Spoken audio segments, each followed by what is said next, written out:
कहानी की शुरुआत में एक आयरिश लड़की को दिखाया जाता है जो नींद से जागती है। वो अपने हस्बैंड के साथ सो रही होती है। आयरिश लड़की बहुत ज्यादा डिप्रेस है क्योंकि हाल ही में एक हाइकिंग के दौरान उसने अपने छोटे से बेटे को खो दिया। अब वो अपने बेटे के एक टॉय को लेकर घर से चुपचाप निकल जाती है, जिसके बारे में उसके हस्बैंड को पता नहीं चलता। वो कार से एक जंगल की तरफ जाती है। अपनी कार को पार करने के बाद वो उस पहाड़ पर चढ़ जाती है जहाँ पर उसके बेटे की हाइकिंग के दौरान मौत हो गई थी। दरअसल उसने अपने बेटे का यहाँ पर एक मेमोरियल बनाया है और जो टॉय वो अपने घर से अपने बेटे के लिए लाई होती है वो इस जगह पर रख देती है, जिसके बाद वो पहाड़ की चोटी पर जाती है क्योंकि वो अपनी जिंदगी का खात्मा करना चाहती है। और इससे पहले कि वो ऐसा कर पाती, रिचर्ड नाम का एक आदमी वहाँ पर आता है और उसे कहता है कि मुझे पता है कि तुम क्या करने वाली हो, मैं तुम्हें रोकूंगा नहीं, बस मैं तुम्हें एक कहानी सुनाना चाहता हूँ ताकि मेरा दिल हल्का हो जाए। वो बताता है कि जब मैं ग्रेजुएशन कर रहा था तो मेरे पास एक कार थी जिसका एक दिन एक्सीडेंट हो गया। उस एक्सीडेंट में मेरी जान तो बच गई पर मेरी गर्लफ्रेंड की मौत हो गई, जिसके बाद मैं डिप्रेस हो गया। पर धीरे धीरे मैंने अपनी जिंदगी को जीने का रास्ता ढूंढ लिया। आयरिश कहती है कि मुझे ये सुनकर बहुत दुख हुआ। इसके बाद वो अपने बारे में बताती है कि मैं अपने हस्बैंड और बेटी के साथ इसी जगह पर ट्रैकिंग के लिए आई थी और जब मेरे हस्बैंड अपना नाम और मेरा नाम एक पेड़ पर लिख रहे थे उसी वक्त मेरा बेटा जो कि मार्शमेलो, जो कि एक बहुत बड़ा आदमी है, उसे रोस्ट करने के लिए पेड़ों की डंडियां ढूंढ रहा था। अचानक से उसका पैर स्लिप हुआ और वो पहाड़ी से गिर गया, जिससे उसकी मौत हो गई, जिसके लिए मैं अपने आप को कभी माफ नहीं कर पाई। रिचर्ड कहता है कि मैंने जो तुम्हें बताना था वो बता दिया, अब तुम जो चाहो वो कर सकती हो। रिचर्ड वहाँ से जाने लगता है। आयरिश ने भी अपना इरादा बदल लिया है, इसलिए वो नीचे आ जाती है जहाँ पर उसकी कार होती है। वहाँ पर रिचर्ड की भी कार है। दरअसल उसने उसकी कार के पास ही अपनी कार को पार्क कर दिया होता है, जिस वजह से वो अपनी कार के अंदर नहीं जा पा रही होती। और अब रिचर्ड उसकी मदद करने के लिए बाहर आता है। उसके हाथ में अम्ब्रेला होता है जो कि असल में एक स्टंट डिवाइस है, जिससे करंट लगाकर किसी को भी बेहोश किया जा सकता है। और अब उस डिवाइस से वो आयरिश को बेहोश करके अपनी कार में बांध कर रख देता है। कुछ देर के बाद जब आयरिश की आंखें खुलती है तो वो समझ जाती है कि रिचर्ड ने उसे किडनैप किया है। उसके हाथ में जो स्मार्ट वॉच होती है वो उससे पुलिस को कॉल करना चाहती है, लेकिन रिचर्ड को इस बारे में पता चल जाता है। वो कहता है कि इसका कोई फायदा नहीं है, यहाँ पर कवरेज नहीं आता। वीडियो में आगे बढ़ने से पहले एक जरूरी अनाउंसमेंट, अगर आप साइफाई, सर्वाइवल और हॉरर मूवीज के शौकीन हैं तो हमारे दूसरे चैनल को सब्सक्राइब कर लीजिए, क्योंकि वहाँ पर हम हॉरर और साइफाई मूवीज अपलोड करते हैं। तो आप सबसे रिक्वेस्ट है कि जल्दी से जाके हमारे दूसरे चैनल को सब्सक्राइब कर लीजिए। चैनल का लिंक नीचे डिस्क्रिप्शन में है। और अब आयरिश को याद आता है कि उसने घर से निकलते वक्त अपनी जेब में एक चाकू रखा था। वो चुपचाप उस चाकू को निकालकर अपने हाथों को खोलने की कोशिश करती है। साथ ही वो रिचर्ड को डिस्ट्रैक्ट करने के लिए उसकी गर्लफ्रेंड के बारे में उससे पूछती है, पर रिचर्ड कहता है कि मैं अपनी गर्लफ्रेंड के बारे में कोई बात नहीं करना चाहता, क्योंकि उसे पता है कि वो गर्लफ्रेंड की बात करके उसे इमोशनल करना चाहती है। और तभी वो अपने हाथों को खोलकर रिचर्ड के ऊपर हमला करती है, लेकिन रिचर्ड उसके हाथ को पकड़ लेता है। उसकी गाड़ी का बैलेंस बिगड़ जाता है और गाड़ी का एक्सीडेंट होता है, जिसमें दोनों के दोनों अब गाड़ी से बाहर निकल चुके हैं। आयरिश के हाथ में चाकू है। वो रिचर्ड से कहती है कि अगर तुम मेरे पास आए तो मैं तुम्हें मार दूंगी। रिचर्ड कहता है कि इसका कोई फायदा नहीं है, मैंने तुम्हें एक खास तरह का इंजेक्शन दिया है जिसे तुम अगले 20 मिनट में पूरी तरह से पैरालाइज हो जाओगी। तुम देख और सुन तो सकोगी लेकिन अपनी बॉडी को मूव नहीं कर पाओगी। आयरिश वहाँ से भागना चाहती है। रिचर्ड कहता है कि इस जंगल से भागना इतना आसान नहीं है, 20 मिनट बाद मैं तुम्हें ढूंढ लूंगा, जिसके बाद तुम मेरी हो जाओगी। आयरिश अपनी गाड़ी में 20 मिनट का टाइमर लगाकर वहाँ से भाग जाती है ताकि वो वहाँ से दूर निकल सके, उसे कोई मदद मिल सके। अब उसका एक हाथ और एक पैर काम करना बंद कर देता है। वो एक पेड़ की जड़ के साथ लेट जाती है ताकि रिचर्ड उसे ढूंढ ना पाए, पर वहाँ पर चींटियां होती है जिस वजह से उसे वहाँ से निकलना पड़ता है। रिचर्ड उसे देख लेता है पर वो रेंगते हुए नदी में कूद जाती है। नदी का बहाव बहुत तेज होता है, इसीलिए बहते हुए वो वहाँ से कुछ दूर निकल जाती है। वो देखती है कि उसकी गाड़ी में अब भी 1 मिनट का टाइम है, जिससे 1 मिनट में उसे यहाँ से निकलना होगा। वो जल्दी से निकलकर घास पर लेट जाती है और अब उसकी पूरी बॉडी पैरालाइज हो चुकी है। वो देख और सुन तो सकती है लेकिन अपने किसी भी बॉडी के पार्ट को हिला नहीं सकती। तभी वहाँ पर एक बूढ़ा आदमी आता है जिसका ये फार्म होता है। वो देखता है कि आयरिश वहाँ पर पूरी तरह से निढाल है। वो उससे बात करने की कोशिश करता है लेकिन आयरिश चाहकर भी उसकी बातों का कोई जवाब नहीं दे पाती, जिसके बाद वो पूछता है कि क्या तुम मुझे देख सकती हो। वो एक बार पलक झपकाती है जिसका मतलब हाँ होता है। वो पूछता है क्या तुम अपनी बॉडी को मूव कर सकती हो। वो 2 बार पलक झपकाती है जिसका मतलब ना होता है। और अब वो बूढ़ा आदमी उसे एक ट्रॉली में अपने घर के अंदर ले जाता है ताकि पुलिस को इन्फॉर्म कर सके, लेकिन तभी दरवाजे पर कोई नॉक करता है। आयरिश समझ जाती है कि ये रिचर्ड होगा। वो बार बार अपनी पलकें झपकाना शुरू कर देती है। उसकी आंखों में डर होता है। बूढ़ा भी समझ जाता है कि कुछ न कुछ गड़बड़ है, इसीलिए वो आयरिश को सोफे के पीछे छुपाकर बाहर जाता है। बाहर सच में रिचर्ड होता है जो आयरिश को ढूंढता हुआ यहाँ तक पहुंच चुका है। रिचर्ड उस बूढ़े आदमी से पूछता है कि यहाँ कोई लड़की आई थी। बूढ़ा आदमी उसकी बात का कोई जवाब नहीं देता। इसके बाद रिचर्ड कहता है कि उसकी दिमागी हालत ठीक नहीं है, हमारी गाड़ी का एक्सीडेंट हुआ था, जिसके बाद हम दोनों के बीच में झगड़ा हुआ था और मुझसे रूठ कर चली गई। वो अजीब अजीब सी बीमारियों का बहाना करती है। अगर तुमने उसे देखा है या अपने घर पर रखा है तो मुझे बता दो। मेरे पास फोन नहीं है, इसीलिए मैं अपनी वाइफ को कॉल नहीं कर सकता। बूढ़ा आदमी कहता है कि मैं तुम्हारी मदद के लिए पुलिस को कॉल कर देता हूँ। वो घर के अंदर आता है और अब उसके पीछे रिचर्ड भी आ जाता है। बूढ़ा आदमी कहता है कि तुम मेरे घर के अंदर कैसे आ गए। उसके सामने रिचर्ड रोने का नाटक करता है और कहता है कि मैं अपनी वाइफ के लिए बहुत परेशान हूँ। वो बहुत ही इमोशनल बातें करता है, जिससे वो बूढ़ा आदमी भी इमोशनल हो जाता है। और अब वो उसे आयरिस के बारे में बताने वाला होता है कि तभी रिचर्ड के जेब में जो उसका फोन होता है वो वाइब्रेट होने लगता है, जिससे बूढ़ा आदमी समझ जाता है कि उसने उसे झूठ कहा है। वो रिचर्ड से कहता है कि तुमने तो कहा था कि तुम्हारा फोन खराब है और तुम्हारी जेब में तुम्हारा फोन है जो वाइब्रेट हो रहा है। और अब रिचर्ड अपने असली रूप में आ जाता है। वो कहता है कि मुझे बता दो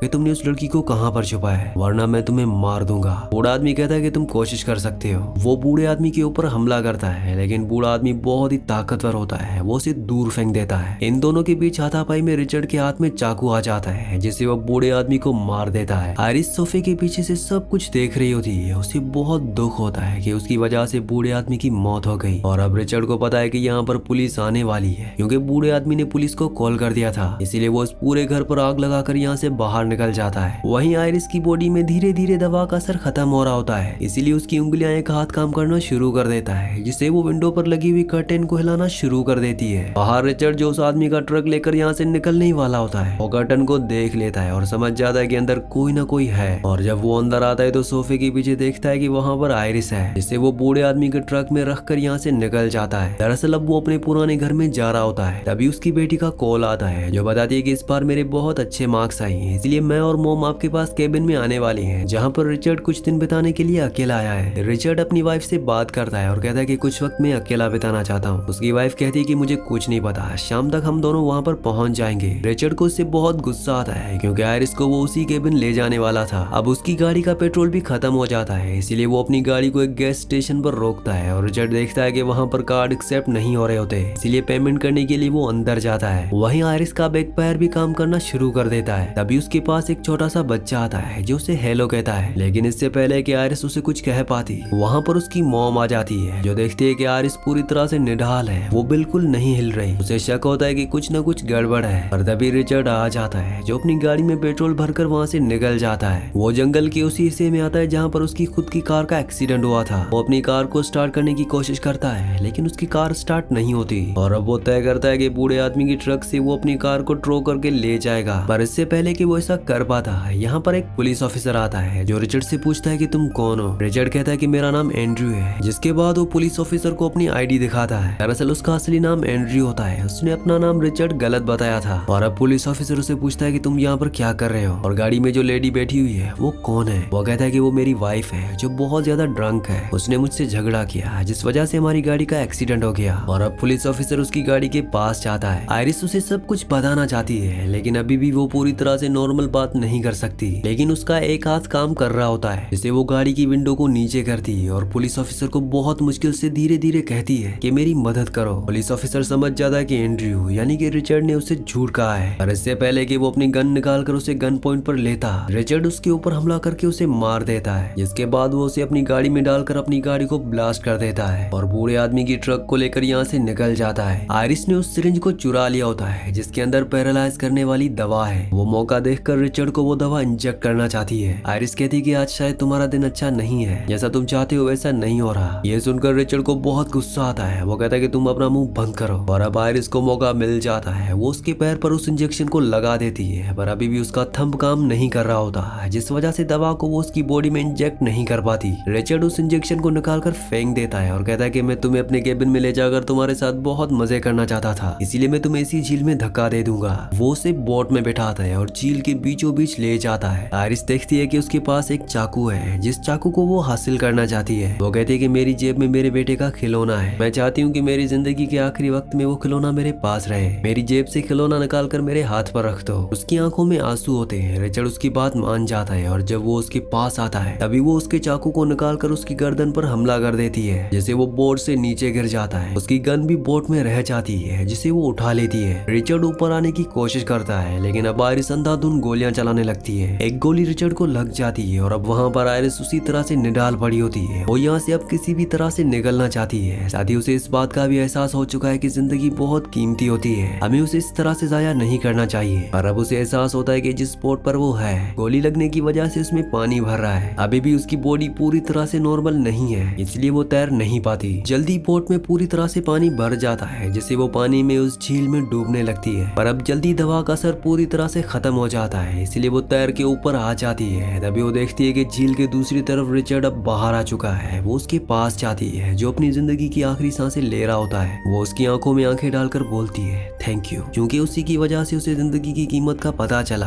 उसे समझ में आया कि जिंदगी भले ही कितनी भी मुश्किल क्यों ना हो, हमें जीना पड़ता है। हमें बुज़दिलों की तरह अपनी जिंदगी का खात्मा नहीं करना चाहिए। इसके बाद वो यहाँ से निकल जाती है। उसके दिल में अपने बेटे को खोने का दुख तो है, लेकिन उसे इस बात का भी एहसास है कि उसके पास एक जिंदगी है और ये जिंदगी उसे अपने हस्बैंड के साथ जीनी है। इसी सीन के साथ इस मूवी का एंड हो जाता है। अगली कहानी आप किस मूवी पर सुनना चाहते हैं मुझे नीचे कमेंट्स में जरूर बताना, क्योंकि मैं आपके कमेंट्स पढ़ता हूँ और आपके प्यारे प्यारे कमेंट्स का बहुत बहुत शुक्रिया।